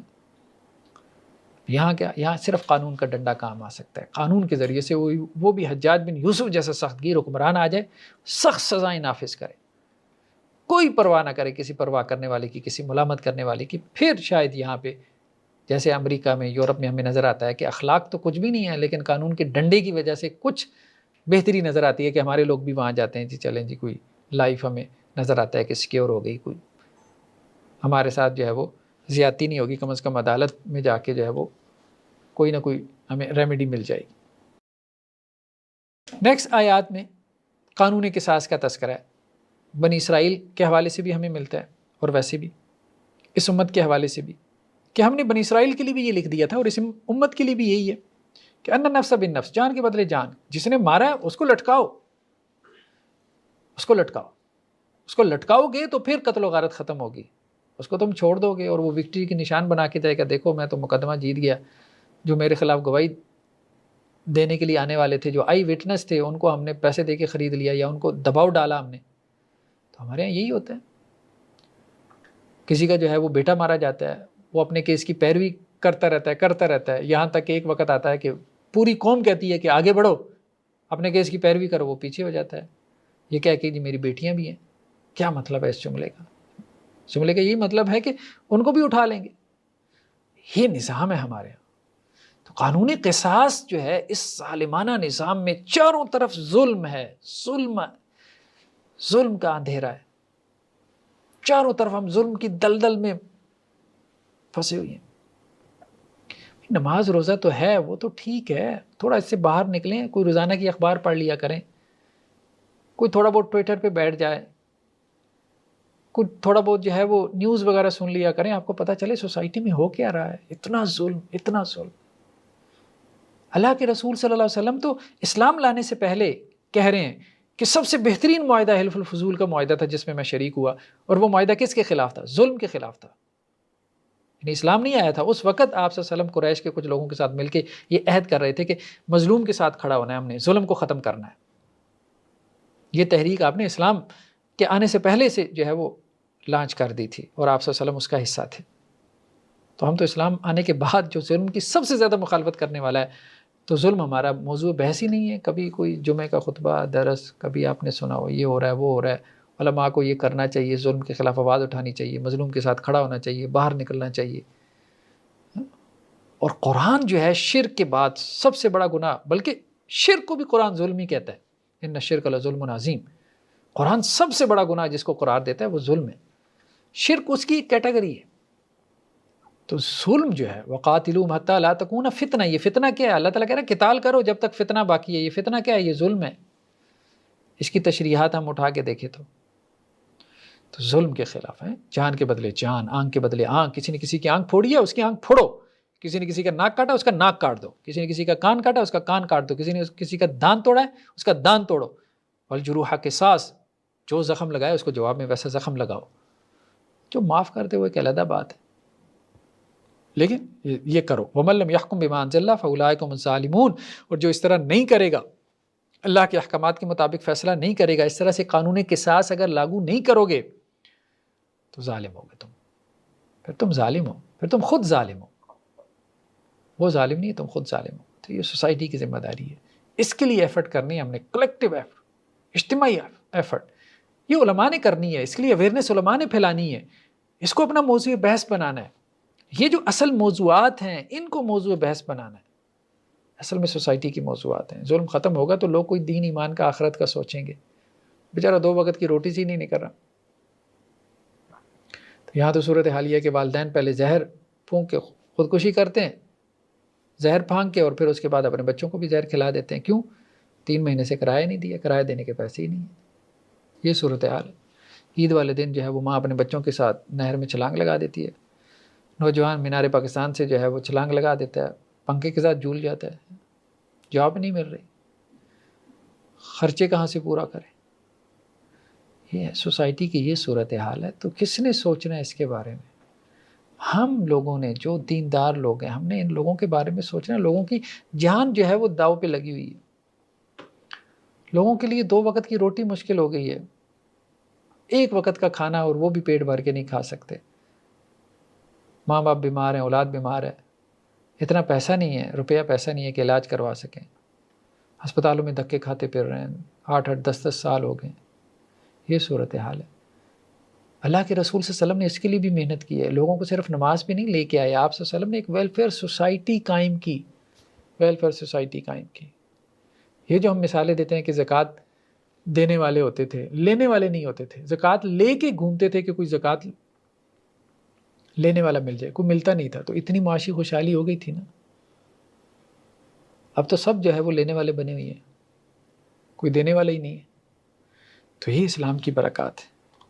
نیکسٹ آیات میں مسلمانوں کو بحیثیت اجتماعیت کی یہ حکم دیا گیا کہ یہود و نصارہ کو دوست نہ بناؤ۔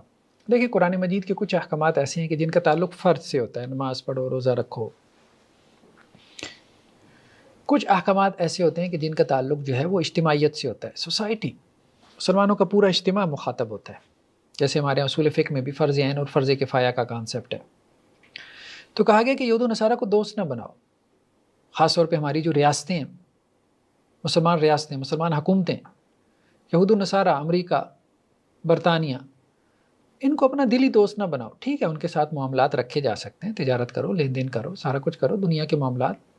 مدینہ میں یہودی تھے، آپ صلی اللہ علیہ وسلم جو ہے وہ ان کے ساتھ لین دین کرتے تھے، قرض کا معاملہ بھی ہو جاتا تھا، تجارت بھی ہوتی تھی، مناکحات کی بھی اجازت دی قرآن نے۔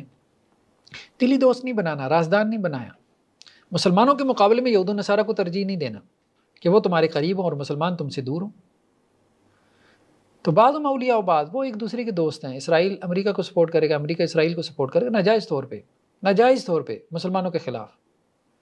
تو مسلمانوں تمہیں کیا ہو گیا کہ تم اپنے مسلمانوں کو چھوڑ کے ان کی طرف جھکتے ہو؟ وَمَن يَتَوَلَّهُم مِّنكُمْ فَإِنَّهُ مِنْهُمْ، جو تم میں سے ان سے دوستی کرے گا تو وہ انہی میں سے ہے، وہ انہی میں سے ہے۔ اللہ تعالیٰ ظالم قوموں کو ہدایت نہیں دیتا۔ تو یہ اس وقت کیا ہو رہا تھا کہ منافق تھے مدینہ کے اندر، وہ یہودیوں سے زیادہ دوستی رکھتے تھے بنسبت مسلمانوں کے۔ یہ کیا طریقہ کار ہے؟ یہ کیا طریقہ کار ہے؟ مسلمانوں سے تمہاری دوستی کم ہے، یہود و نصارہ سے زیادہ ہے۔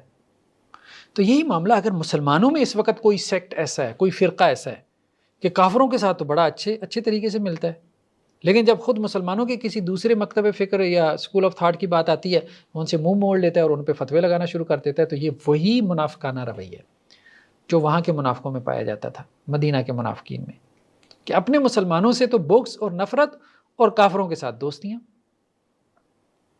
یعنی کافروں کی تعریف میں آپ رطب اللسان رہیں اور مسلمانوں کی ہر وقت برائیاں کرتے رہیں، یہ غلط ہے۔ یہود و نصارہ کے ساتھ تو گلے ملیں، جفیاں ڈالیں، اور مسلمانوں کے کسی اور سیکٹ کی بات آ جائے، فرقے کی بات آ جائے، تو اس کو جو ہے وہ منافق اور زندیق اور پتہ نہیں کیا کیا، اور اس سے تو منہ بھی موڑ لیں، اراض کر لیں۔ تو کہا گیا کہ یہ رویہ ٹھیک نہیں ہے، یہ منافقت والا رویہ ہے۔ مسلمان ایک امت ہے، ایک قوم ہے، مسلمانوں کو ترجیح دو، ان کے ساتھ دوستیاں لگاؤ، دوسروں کے ساتھ ٹھیک ہے معاملات کی حد تک جائز ہے، کوئی حرج نہیں۔ نیکسٹ آیات میں یہود کے علماء اور صوفیاء کا جو طرز عمل ہے اس کو بیان کیا گیا۔ تو یہودیوں میں 2 اصطلاحات تھیں، ایک ربانی جو ہے رب والے، یہ ان کے صوفیاء ہوتے تھے، اور دوسرا احبار کی اصطلاح قرآن نے استعمال کی، یہ ان کے فقہا ہوتے تھے. یعنی ایک صوفیاء، بزرگ، پیر جسے ہم کہتے ہیں، پیشوا، رہبر طریقت ہمارے ہاں اس کو کہہ دیتے ہیں، ٹھیک ہے. اور دوسری طرف احبار تھے، علماء، فقہا، مفتی حضرات وہاں پہ بھی تھے. ہمارے یہاں بھی یہ دونوں مل جاتے ہیں. تو کہا گیا کہ لولا ینہاہم الربانیون والاحبار، یہ ان کے صوفی درویش، یہودیوں کے صوفی درویش اور ان کے جو علماء، فقہا، مولوی، مفتی، یہ ان کو منع کیوں نہیں کرتے؟ ان قولہم الاسم، بری باتوں سے، گناہ کی باتوں سے، واکلہم السحت، اور حرام کھانے سے. لبئس ما کانوا یصنعون، یہ ان کے جو صوفی درویش اور علماء کر رہے ہیں یہ بہت برا کر رہے ہیں. یہودیوں کے علماء پہ تنقید کی اور ان کے صوفیوں پہ تنقید کی گئی. کیوں؟ کیونکہ وہ اپنی عوام کو حرام سے نہیں روکتے تھے اور گناہ سے نہیں روکتے تھے. یعنی صوفیوں کی اور علماء کی جو ساری بحث تھی، یہودی علماء اور صوفیوں کی، وہ ساری بحث گھوم رہی تھی، وہ غلط ہے، فلاں غلط ہے، یہ شریعت کا بیان ہی نہیں تھا کہیں پہ. یہ ایٹیچیوڈ تھا. تو اللہ تعالیٰ نے کہا جو کام کرنے والا تم علماء کا وہ کرو، نہیں ہے منکر کا کام کرو. یہ کام تمہارا کرنے والا ہے، اس کو تم چھوڑ بیٹھے ہو. اور وہ اس کا رد کر رہا ہے، اس کا رد کر رہا ہے. ایک دوسرے کے عقائد ہی صحیح کر رہے ہیں، جیسے ہمارے آج کل ایک دوسرے کے منہج صحیح کرنے میں لگے. اصل کام تو جس کی طرف قرآن نے متوجہ کیا، یہ خلاصہ قرآن ہم کیوں بیان کر رہے ہیں؟ بھائی قرآن سے گزرو، پتہ تو چلے قرآن کیا کہہ رہا ہے، قرآن کیا کہہ رہا ہے، قرآن کن چیزوں کا حکم دے رہا ہے اور ہم کن چیزوں میں پڑے ہیں. کہیں ہم پچھلی جو امت ہے، امت یہود، اس کی نقش قدم پہ تو نہیں چل رہے. قرآن ہم نے پڑھا ہی نہیں صحیح طرح سے، قرآن کو ہم نے سمجھا ہی نہیں. قرآن ہماری اصلاح کے لیے آیا تھا، ہم نے اس کو سائڈ پہ رکھ دیا، یا صرف جو ہے وہ اچھی تلاوت کر کے خوش ہوتے رہے کہ جی ہم نے قرآن کا حق ادا کر دیا. قرآن کو نہ ہم نے سمجھا، نہ سمجھانے کی کوشش کی، نہ اس کے لیے کوئی محنت کی، نہ اس کے لیے کوئی وقت نکالا، نہ اس کو اپنے حالات حاضرہ سے ریلیٹ کیا. اور قرآن کو ہم نے ایک ایسی کتاب کے طور پہ پڑھا جیسے وہ پچھلی قوموں کی بات ہو رہی ہے. یعنی قرآن تو اصل میں پچھلی قوموں کے حالات، وہی جو وہ کہتے تھے اساطیر الاولین، پچھلی قوموں کی قصے کہانیاں قرآن میں اور کیا ہیں. تو ہم نے بھی وہی کام کر دیا کہ پچھلی قوموں کی قصے کہانی ہی ہیں، ہمارے لیے اس میں کوئی رہنمائی نہیں ہے. بھائی ہمارے لیے رہنمائی ہے، اگر ہے تو پھر اس کو ریلیٹ کر کے دکھاؤ. یہی ریلیشن بنتا ہے. اور کیا ریلیشن بنتا ہے کہ یہودیوں کے علماء اور صوفیاء یہ کر رہے تھے تو ہم لوگ، ہمارے علماء اور صوفیاء تو یہ نہیں کر رہے. تو علماء اور صوفیاء کا پہلا کام کیا ہے؟ نہی عن المنکر. اپنی عوام کو، اپنے فالورز کو دیکھیں. اب ایک مولوی اور خطیب جو ہے وہ اگر اپنے خطبے میں کہے گا کہ جی سود نہیں کھانا، جیسے ڈاکٹر اسرار صاحب علیہ الرحمہ ایک واقعہ بیان کرتے تھے، وہ سود کے بہت خلاف تھے. ظاہری بات ہے سود بہت بڑا گناہ بھی ہے. خود قرآن نے کہا کہ اللہ اور اس کے رسول سے جنگ ہے، حدیثوں میں اس کی حرمت ہے، اس میں تو کوئی شک نہیں ہے، بڑا گناہ ہے. تو وہ بہت سود کے خلاف بولتے تھے. کہتے تھے ایک دفعہ ایک فالوور ان کے جو ان کے پیچھے جمعہ وغیرہ پڑھنے آتے تھے، کہتے ہیں ڈاکٹر صاحب آپ اتنا زیادہ سود کے خلاف بولتے ہیں، بات یہ ہے کہ سود تو چھوٹنا کوئی نہیں ہے، بہتر ہے کہ ہم آپ کے پیچھے جو ہے وہ نماز پڑھنا چھوڑ دیں. تو صورتحال یہ ہے کہ بہت دفعہ جو آپ کے ڈونرز ہوتے ہیں، جو آپ کو فنڈ دینے والے ہیں، آپ کو پتہ ہے کہ اس کے اندر یہ برائیاں ہیں، اگر ہم نے ان برائیوں کے اوپر خطبے دیے یا دروس دیے تو یہ تو ہمارے ہاتھ سے نکل جائیں گے. یہی کام یہودیوں میں ہوتا تھا. اگر ہمارے علماء اور صوفیاء یہی کریں گے، اپنے مریدوں کے اندر، اپنے فالورز میں برائیاں دیکھیں گے اور انہیں گناہوں سے نہیں روکیں گے، اور دوسرے مسلک کے اوپر تنقیدیں کر کے، ایک تعصب پیدا کر کے، فنڈ ریزنگ کر کے، اپنے جو ہے وہ چندے اکٹھے کر کے اور اپنے ادارے چلا کے اور اپنے کچھ حلیے مذہبی بنا کے اس پہ خوش ہو جائیں گے ہم نے دین کا کام کیا. یہ وہ کام تھا جو یہودی کر رہے تھے، اور عیسیٰ علیہ السلام ان پہ تنقیدیں کر رہے تھے. انجیل اٹھا کے دیکھ لیں. عالم وہ ہے جو نہی عن المنکر کا کام کرے، معاشرے میں جو منکرات ہیں وہ ان کے اوپر بولے، وہ اصل میں عالم ہے. اور اس نے اپنے عالم ہونے کا حق ادا کیا. اور صوفی بھی وہ ہے، بزرگ بھی وہ ہے، اصل پیر وہ ہے جو نہی عن المنکر کا کام کرے اور سب سے پہلے اپنے مریدوں کو روکے. اور منکر صرف شرک نہیں ہے، منکر صرف شرک نہیں ہے، منکرات کے اندر سود بھی آتا ہے، منکرات کے اندر رشوت بھی آتی ہے، منکرات کے اندر چوری بھی آتی ہے، منکرات کے اندر جھوٹ بھی آتا ہے، منکرات کے اندر فراڈ بھی آتا ہے، منکرات کے اندر غیبت بھی آتی ہے. منکرات کے اندر چغلی بھی آتی ہے، دو بھائیوں کو لڑانے کے لیے ایک کی بات دوسرے اور دوسری کی اس تک پہنچانا۔ منکرات کے اندر جو ہے وہ حرام طریقے سے مال کمانا اور کھانا بھی آتا ہے، منکرات کے اندر بے حیائی بھی آتی ہے، فحش کام کرنا بھی آتا ہے۔ ادھر سے جو ہے وہ اس کے اوپر تنقید کی اور ادھر سے جو ہے وہ گندی ویب سائٹس کھول کے گندی ویڈیوز دیکھنا شروع کر دی۔ مطلب یہ اچھا ہے، یہ ہمارے ہاں صورتحال اس وقت ہو چکی ہے۔ پھر ایسے کریکٹرز وجود میں آتے ہیں، ایسی پرسنالٹیز وجود میں آتی ہیں سوشل میڈیا کے مجاہدین، کبھی ان کی جو ہے وہ ہسٹری اٹھا کے دیکھیں، سرچ ہسٹری جو کچھ وہ سرچ کر رہے ہوتے ہیں، ایسے لگے کہ جیسے ابھی جہاد سے لوٹے ہیں، اور وہ پیچھے ہسٹری اٹھا کے دیکھیں، گندی ویب سائٹس کی ہسٹری ہے۔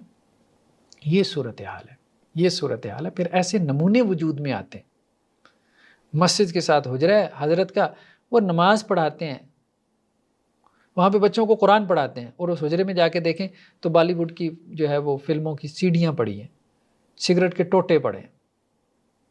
ایسے کریکٹرز پھر وجود میں آتے ہیں، بظاہر داڑھی ہے، سارا کچھ ہے، لیکن اندر کھاتے کچھ بھی نہیں ہے۔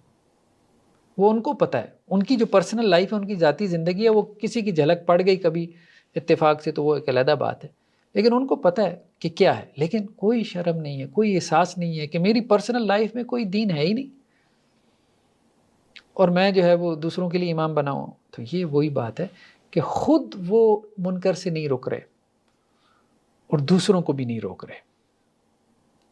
اور منکر صرف یہی نہیں ہے، ہم نے کہا کہ منکر بہت وسیع ٹرم ہے۔ کسی کا رستہ روک لینا یہ بھی منکر ہے، یہ بھی منکر ہے، کسی کا رستہ روک لینا۔ آپ کے یہاں شادی غمی ٹھیک ہے، ہو جاتا ہے، آپ ٹینٹ لگا کے سارا راستہ ہی روک لیا، نمازیوں نے اس راستے سے مسجد کے لیے جانا ہے، سامنے آپ کے جو ہے وہ ریڈ لائٹ چل رہی ہے، اشارے پہ آپ کے سامنے گاڑی والا کھڑا ہے، آپ کو پتہ ہے بھائی گرین لائٹ چلے گی تو اس نے آگے چلنا ہے، آپ اس کو پیچھے سے پاں پاں پاں ہارن دیے جا رہے ہیں، یہ بھی منکر ہے۔ ایک مسلمان کو آپ تکلیف پہنچا رہے ہیں، اس کو آپ گالی دے رہے ہیں، اس کے بارے میں اس کے اوپر آپ ایک الزام لگا رہے ہیں، اس کے بارے میں کوئی ایسی بات کہہ رہے ہیں جو اس نے نہیں کہی، یا ایک سنی سنائی بات ہے آپ نے اس کے بارے میں ٹھک سے لگا دی بغیر تحقیق کیے، یہ بھی منکر ہے، یہ بھی منکرات میں سے ہے۔ اللہ کے وسلم نے فرمایا کسی آدمی کے جھوٹا ہونے کے لیے اتنا ہی کافی ہے کہ وہ سنی سنائی بات آگے نقل کر دے۔ مجھے کئی دفعہ لوگ آ کے کہتے ہیں صاحب ہم نے سنا ہے وہ فلاں خطیب صاحب یہ کہہ رہے تھے کہ آپ کا یہ موقف ہے۔ میں نے کہا جھوٹ بول رہا ہے، جھوٹا آدمی ہے، اگر اس کے پاس کوئی دلیل ہے تو اسے کہو کہ میری کون سی کتاب میں یا میری کون سی ویڈیو میں ہے۔ کئی دفعہ ایسے ہوا، اور وہ گئے ان سے پوچھا، کہتے ہیں ہمیں نہیں پتا، فلاں نے کہا ہے، فلاں نے کہا ہے بس۔ تو یہ اب وہ لوگ کر رہے ہیں بدقسمتی سے کہ جنہیں ہم اہل حدیث کہتے ہیں، یعنی جو معاشرے کے بہترین لوگ شمار ہوتے ہیں، اور جن کے ہاں یہ ہے کہ خبر کی تحقیق ہونی چاہیے، خبر کی تحقیق ہونی چاہیے، اور قرآن نے بھی کہا کہ خبر کی تحقیق ہونی چاہیے، لیکن یہ ہے کہ ہمارے یہاں کوئی منکرات کا تو ایک محدود سا تصور ہے، اور باقی ساری چیزیں جو ہے وہ جائز کی ہیں، حالانکہ وہ منکرات کے اندر ہیں۔ حدیثوں کے اوپر ذرا سا غور کریں، کسی مسلمان کی طرف جو ہے وہ جھوٹی بات کی نسبت کر دینا، اس پہ تہمت لگانا، اس پہ بہتان لگانا، یہ سب منکرات ہیں، سب منکرات ہیں، اور ہمارا مذہبی طبقہ اس کے اندر بدقسمتی سے مبتلا ہے، ملوث ہے، اس سے ہمیں بچنا ہے، اور علماء کو خود بھی منکر سے روکنا ہے اور دوسروں کو بھی روکنا ہے، ورنہ تو پھر امت یہود والی روش ہے، بس حذو النعل بالنعل والی حدیث ہے کہ جیسے جوتی جوتی سے مشابہ ہوتی ہے، یہی کام ہوگا، میری امت جو ہے وہ یہودیوں کی مشابہت کرے گی۔ نیکسٹ آیات میں کہا جا رہا ہے کہ اگر یہ تورات اور انجیل کو قائم کرتے، یعنی یہود و نصارہ اہل کتاب، اور جو ان کی طرف نازل کیا گیا ان کے رب کی طرف سے، یعنی قرآن، تورات، انجیل اور قرآن، وما انزل الیہم من ربہم، اس کو اگر یہ قائم کرتے، اس کو امپلیمنٹ کرتے، لاکلوا من فوقہم ومن تحت ارجلہم، اپنے اوپر سے بھی کھاتے، نیچے سے بھی۔ معیشت بہتر بنانے کا کیا طریقہ ہے؟ پاورٹی کیسے ختم ہوگی، غربت کیسے ختم ہوگی؟ اللہ تعالیٰ نے قرآن نے بھی ایک فارمولہ دیا ہے، اللہ کے احکامات نافذ کر دو، اللہ کی کتاب کو امپلیمنٹ کر دو، پاورٹی ختم ہو جائے گی۔ اوپر سے بھی کھاؤ گے، نیچے سے بھی کھاؤ گے، آسمان بھی اپنے سارے جو ہے وہ خزانے تمہاری طرف پھینک دے گا، زمین بھی جو ہے وہ اپنے سارے سوتے اگل دے گی۔ تو اوپر سے بھی کھاؤ گے، نیچے سے بھی کھاؤ گے، لیکن تمہیں یہ بات سمجھ میں آنی چاہیے، اللہ کا دین جو ہے وہ اس لیے آیا ہے کہ اس دین کو نافذ کرو، یہ نہیں کہ کتاب میں بس پڑھ کے اس ثواب حاصل کرو، نہیں، سوسائٹی میں نظر آنا چاہیے وہ دین، مسجد کے علاوہ پارلیمنٹ میں، مارکیٹ میں، عدالتوں میں، ہر جگہ اللہ کا دین نظر آنا چاہیے، ہر جگہ، فرد میں، اجتماعیت میں، ہر جگہ نظر آنا چاہیے، پھر تمہیں جو ہے وہ اس کی برکات نصیب ہوں گی اس دین کی۔ نیکسٹ آیات میں کہا جا رہا ہے کہ تبلیغ، لیکن تبلیغ کس چیز کی؟ ہر بندہ تبلیغ کر رہا ہے، سوشل میڈیا پہ دیکھیں ہر بندے نے اسپیکر کھولا ہوا ہے، بلکہ تبلیغ کرنے والے زیادہ ہیں، یعنی سنانے والے زیادہ ہیں، سننے والے کم ہیں۔ واٹس ایپ گروپس میں دیکھ لیں، ہر بندہ پوسٹیں کیا جا رہا ہے، ہزاروں پوسٹیں، کوئی پڑھتا ہے کوئی نہیں، سب کو شوق لگا ہوا ہے کہ میں نے آگے پہنچانا ہے۔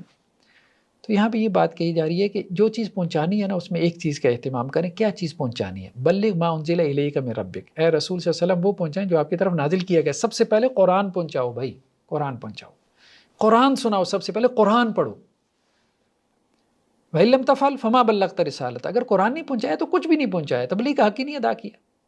پھر کس چیز کی تبلیغ ہے جس تبلیغ میں قرآن نہیں ہے؟ یعنی دنیا جہاں کے قصے کہانیاں ہیں، پیروں فقیروں کی کہانیاں ہیں، سب کچھ دیو مالائی قصے ہیں، فلاں کا واقعہ، فلاں بزرگ کا، یہ وہ اپنے بڑوں کے جو ہے وہ ادب آداب ان کے قصے۔ اور بھائی قرآن پہلے سناؤ، پہلے قرآن سناؤ، پھر ٹھیک ہے اس کے بعد تھوڑا بہت وہ بھی کر لینا۔ تو قرآن اگر نہیں سنائے تو تبلیغ کا حق ادا نہیں ہوا۔ نیکسٹ آیات میں یہ بات کہی جا رہی ہے کہ اے مسلمانوں، یہود النصارہ میں سے یہود تمہارے بدترین دشمن ہیں۔ یہ قرآن کہہ رہے ہیں، ہم نہیں کہہ رہے۔ ہاں جو عیسائی ہیں وہ نسبتاً تمہارے بارے میں نرم گوشہ رکھتے ہیں۔ اب دیکھیں نا، یہود و نصارہ میں بھی جیسے مشرکین کو علیحدہ کر دیا، اہل کتاب کو علیحدہ کر دیا، پھر اہل کتاب میں بھی فرق کیا، یعنی کافر کافر میں، کہ نصارہ مسلمانوں کے قریب ہیں، ان سے ہمدردی رکھنے والے ہیں، اور یہودی سخت دل ہیں، کٹھور دل ہیں۔ تو اے مسلمانوں، تمہاری دشمنی میں سب سے زیادہ سخت وہ یہودی ہیں، والذین اشرکوا، اور دوسرے مشرک۔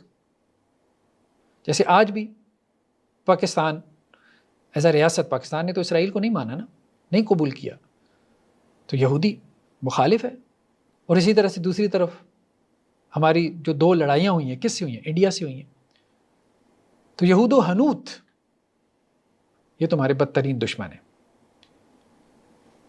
ٹھیک ہے، سارے ہندو ایک جیسے نہیں ہوتے، یہ بات ٹھیک ہے، ہندوؤں میں سے کئی ایسے ہیں جو انڈین مسلمز کے ساتھ اچھے تعلق، ان کے ریلیشن شپس ہیں، لیکن ان میں جو پولیٹیکل پارٹیز اس وقت اقتدار میں ہیں تو وہ ساری ایسی ہیں کہ جو مسلمانوں کے خلاف تعصب کو ابھار کے اوپر آئی ہیں، مذہبی تعصب کو ابھار کے، اور ان کے نزدیک بس ایک ہی ان کی زندگی کا مقصد ہے، کسی طرح مسلمانوں کو مٹا دو، ختم کر دو۔ ٹریننگ ہی ان کی یہ ہوئی ہے، نفرتوں کے اوپر جو ہے وہ ان کو کھڑا کیا گیا ہے۔